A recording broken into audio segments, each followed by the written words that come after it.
오늘 하나님께서 우리에게 주시는 말씀은 여호수아서 24장 14절에서부터 24절까지의 말씀입니다.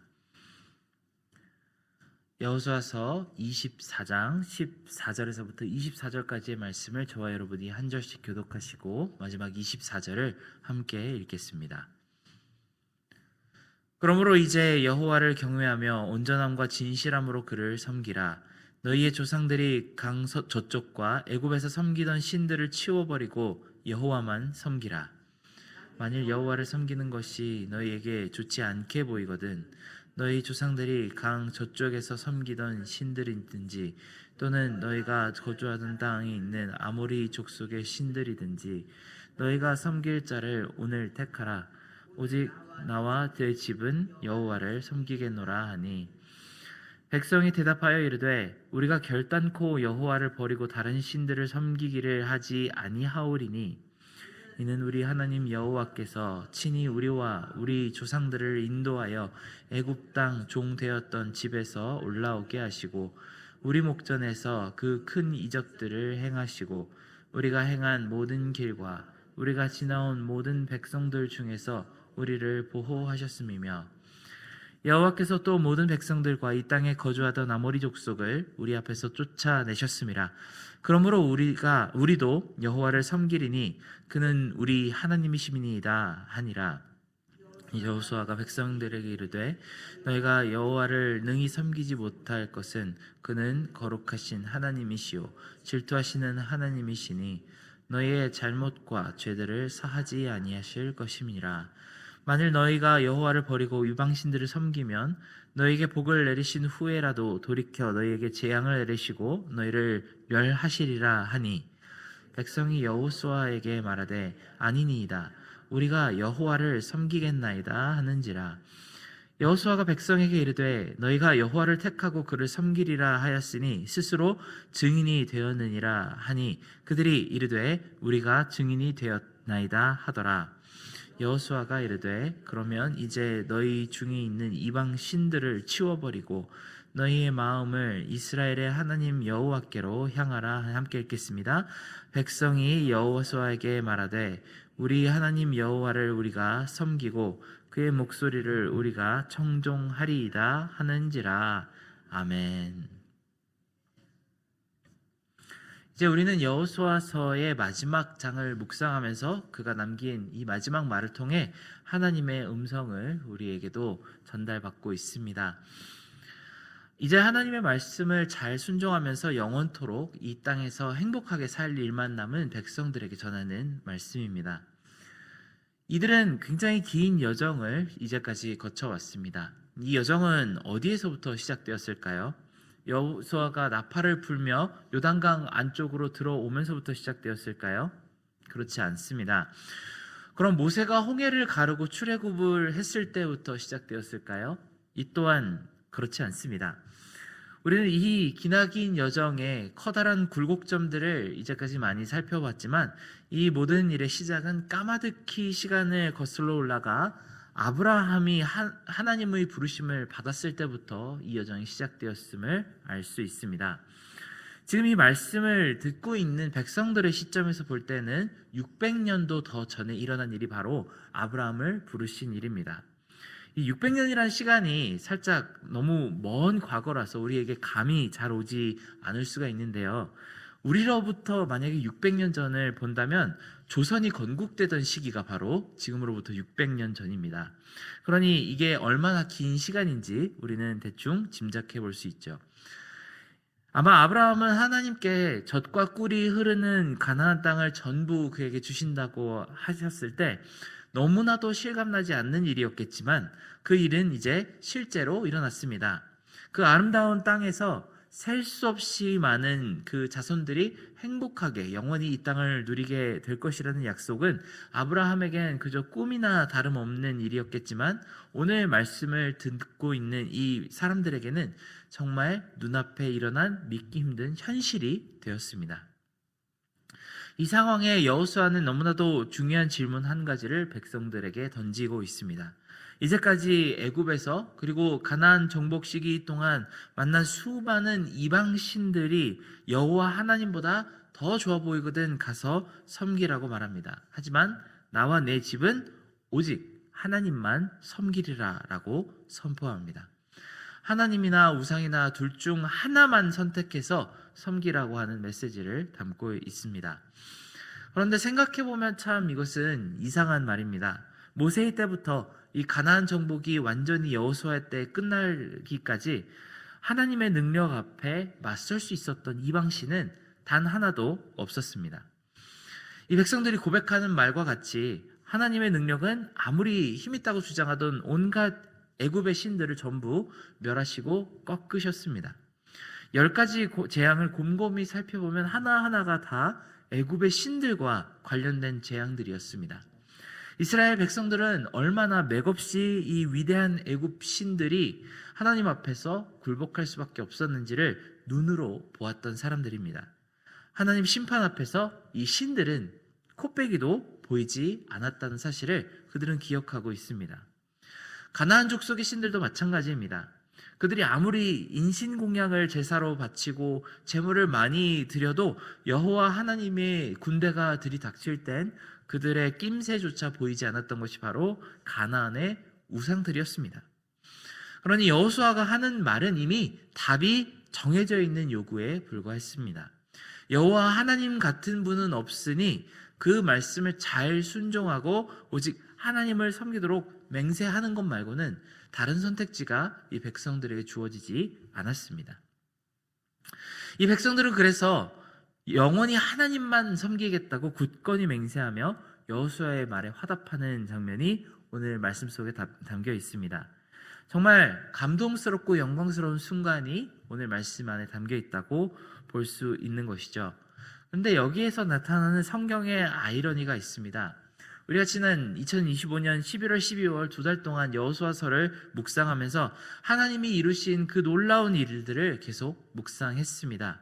그리고 오늘 말씀에서처럼 백성들은 오직 주만 섬기고 따르겠다라고 그렇게 작정하는 목소리에 우리는 공감하기가 굉장히 쉽죠. 그런데 오늘 말씀에서 성경책을 한 페이지만 넘기면 우리는 사사기라고 하는 책을 마주하게 됩니다. 이 사사기에는 하나님이라는 왕이 없는 것처럼 백성들이 행동을 하고 온 나라의 우상을 가득가득 채워넣는 이스라엘 백성들의 연약함과 죄악을 있는 그대로 마주하게 되는 것이 바로 사사기입니다. 고작 성경의 한 페이지밖에 넘어오지 않았는데 어떻게 이 백성은 이렇게 빨리 하나님을 떠나게 되었을까요? 우리는 이것을 놀랍고 두려운 마음으로 살펴보아야만 합니다. 세상에 온 인류 역사상 하나님의 능력과 기적을 가장 많이 경험하고 목격한 백성인데도 불구하고 불과 한 세대가 지나지 않아서 곧바로 우상에게 마음을 빼앗기는 모습을 우리는 보게 됩니다. 이후의 역사를 보아도 우리는 이 패턴이 계속 반복되는 것을 볼 수 있습니다. 다윗 왕의 시기 동안 아주 잠시만 그 시기만을 제외하고는 거의 항상 이스라엘 땅에는 우상 숭배가 머물러 있었습니다. 몇몇 사사들이나 왕들이 팔을 거치고 우상을 부수거나 산당을 태우는 행위를 했지만 마치 여름날 잡초가 자라는 것처럼 우상은 이스라엘에서 절대 떠나지 않고 계속적으로 이 땅에 남아있는 사실을 우리는 성경에서 볼 수 있습니다. 우리는 하나님이 정말 큰 은혜를 부어주셨을 때 그 첫사랑과도 같은 그 뜨거운 신앙과 충성스러운 고백을 어떻게 항상 유지할 수 있을까요? 그리고 우리 마음에서 하나님을 계속적으로 멀어지게 하는 것이 무엇일까요? 우리는 2025년의 마지막 날을 앞두고 이것을 깊이 묵상하며 다짐하는 시간이 있기를 원합니다. 우리가 구약의 역사를 읽어보면 정말 신기한 사실 한 가지를 발견할 수 있습니다. 바로 이스라엘의 우상이 대거 유입되는 시기는 위기나 몰락 시기가 아니라 황금기라는 사실입니다. 주변국에서 큰 위협을 준다거나 경제나 농업에 커다란 타격을 받거나 국내 정치가 가장 어려울 때는 오히려 사람들이 마음을 정결하게 하고 하나님 앞에 납작 엎드려 회개하고 율법 앞으로 돌아오는 모습을 볼 수 있습니다. 그런데 이스라엘이 부강하고 주변에 어떤 위협도 없을 때, 평화로울 때에는 굉장히 빠르게 하나님을 잊어버리고 우상을 찾는 이 패턴을 성경에서 발견할 수 있습니다. 한번 예를 들어보겠습니다. 하나님이 이스라엘을 남북으로 갈라서 반토막을 내야 되겠다고 결심하신 계기가 무엇인지 혹시 기억하십니까? 바로 솔로몬이 1000명이 넘는 이방 여인들과 결혼하고 그들의 우상을 전부 받아들였을 때입니다. 이스라엘 최고의 황금기라고 여겨지는 그 솔로몬의 시기에는 셀 수 없이 많은 금은 보화가 이 나라 안으로 들어오며 동시에 그만큼 많은 우상들이 이 나라 안으로 들어왔습니다. 그렇다면 솔로몬 시기에 겪었던 그 부강함은 과연 이 백성들에게 저주가 되었을까요? 아니면 축복이 되었을까요? 북이스라엘의 아합 왕이라는 시기에도 마찬가지입니다. 두로 왕의 딸이자 제사장이었던 이세발과 결혼했을 때가 사실 북이스라엘 최고의 황금기이자 부흥기였다고 합니다. 그런데 우리가 잘 알다시피 그때에는 많은 하나님의 선지자들을 잡아 죽이거나 율법을 불태운 영적인 암흑기로 기록되어 있습니다. 반대로 이 백성이 울며 회개할 때, 하나님 앞에서 겸비하게 되었을 때는 가장 위태로울 때, 도저히 인간적인 능력으로는 해결할 수 없는 문제가 앞에 있을 때임을 자주 증명하게 됩니다. 히스기야 왕 때 도저히 막을 수 없는 그 아수르의 거대한 대군을 앞에 두었을 때 모든 것을 내려놓고 하나님 앞에 무릎을 꿇자 기적을 이루시는 하나님께서 하룻밤 안에 18만 명이 넘는 군대를 몰살시키신 사건이 기록되어 있죠. 정말 흥미롭게도 구약의 역사는 영적인 부흥기와 물질적인 부흥기가 거의 반비례하는 모습을 나타냅니다. 모든 것이 좋다고 생각할 때가 사실은 가장 위험한 시기였던 것이죠. 그것은 개인 또한 마찬가지입니다. 우리가 다윗 왕의 이야기를 보면은 자기 군대 숫자가 너무나도 많아서 세는 데만 꼬박 1년이 걸릴 정도로 강해졌을 때 그는 교만이라는 덫을 피할 수가 없습니다. 그리고 반대로 자기 아들인 압살롬에게 반역을 당해 쫓길 때에, 그리고 수많은 대적에게 둘러싸여 있을 때에는 오직 하나님만 바라며 구원을 애타게 기다리는 모습을 볼 수 있습니다. 이런 모든 모습 앞에서 우리는 한 가지 커다란 숙제가 주어집니다. 오늘 말씀에서처럼 오직 우리는 여호와 하나님만을 섬기겠다고 하는 그 결심은 어떻게 우리가 계속 지키며 이루어갈 수 있을까요? 우리는 성경 전체의 패턴과 오늘 말씀의 본문을 통해 두 가지를 기억하고 마음에 담아가야만 하겠습니다. 첫 번째로는 승리의 시기 그리고 평안한 때를 조심하라는 메시지입니다. 악은 우리가 곤고한 때보다 평안한 때를 더 좋아하는 성향이 있는 것 같습니다. 인류의 가장 큰 악의 시기가 있다고 한다면 아마 에덴 동산에 있을 때 우리 선조들이 그 뱀의 꼬임에 넘어갔을 때일 것입니다. 모든 것이 너무나도 완벽하게 다 갖추어져 있고 더 이상 바랄 것이 없는 그 기쁨의 동산에서 도대체 뱀은 어떻게 사람들의 마음을 유혹할 수 있었을까요? 많은 것이 부족한 우리 입장에서는 그것이 정말 풀기 어려운 미스테리이지만 악의 입장에서 볼 때는 오히려 이런 풍요의 상황이 훨씬 더 사람들의 마음을 공략하기 쉬운 상태라고 보고 있습니다. 하나님이 약속해 주신 것 말고 다른 것을 원하게 될 때에는 우리가 마음이 평안할 때입니다. 주어진 것에 감사하지 않고 금단의 것, 하나님이 용인하지 않으신 것을 원하게 되는 그 마음은 우리에게 죄를 범하게 만듭니다. 그러니 우리는 풍요롭고 번영한 때에 오히려 더 주의를 기울이고 하나님께 마음을 겸손히 올려드리는 방법을 배워야 할 것입니다. 두 번째로 중요한 메시지는 바로 23절에서 여호수아가 선포하는 말입니다. 그 23절의 말씀을 우리가 함께 읽어보기를 원합니다. 23절입니다. 시작. 여호수아가 이르되 그러면 이제 너희 중에 있는 이방 신들을 치워버리고 너희 마음을 이스라엘 하나님 여호와께로 향하라 하니, 놀랍게도 이 백성은 이 와중에도 몰래 숨겨놓은 이방 신들이 그들 가운데 있었던 모양입니다.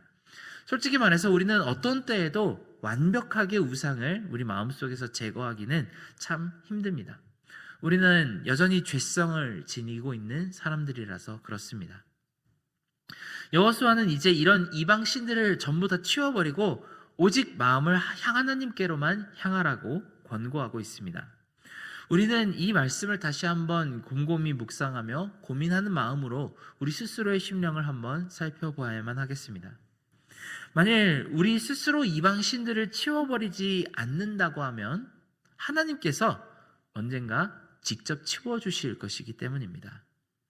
안타깝게도 하나님께서 치워주시는 방법은 주로 시험과 역경을 통해서 우리 마음속에 우상을 치우십니다.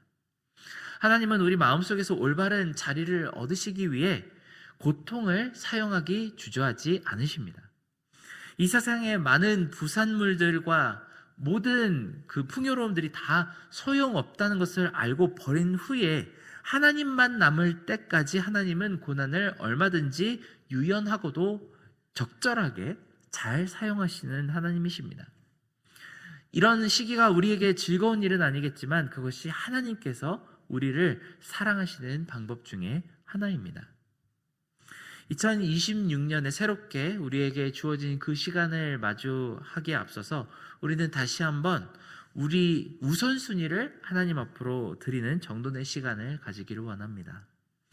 올해 우리가 섬겨왔던 우상이 있거든 그것이 평화의 시기이든 아니면 고난의 시기이든 상관없이 올 한 해에 마무리되도록 우리가 결심하고 2026년에는 오늘 읽었던 말씀처럼 나와 내 집은 오직 여호와 하나님만을 섬기리라고 선포한 여호수아의 고백이 우리의 고백이 되기를 간절히 기원합니다. 함께 기도하겠습니다. 사랑하는 하나님 아버지, 우리 2025년 동안 정말 많은 시험 가운데 그리고 고난과 어려움 가운데 오직 하나님만을 바라볼 수 없는 그런 시간을 우리에게 주신 것을 감사하기를 원합니다. 또한 우리가 마음이 평화롭고 우리가 마음이 여유로워서 혹시 하나님이 아닌 다른 것에 눈길이 가고 마음이 빼앗긴 것이 있다면 하나님 우리 마음을 정결하게 하여 주시고 이 새로운 시간 2026년의 시간 가운데에서는 오직 우리 나와 나의 집은 여호와만 섬기겠다고 하는 그 고백을 잘 지켜나갈 수 있는 그런 시간이 될 수 있게 도와주시옵소서. 모든 은혜 감사드리며 예수님의 이름으로 기도드렸습니다. 아멘.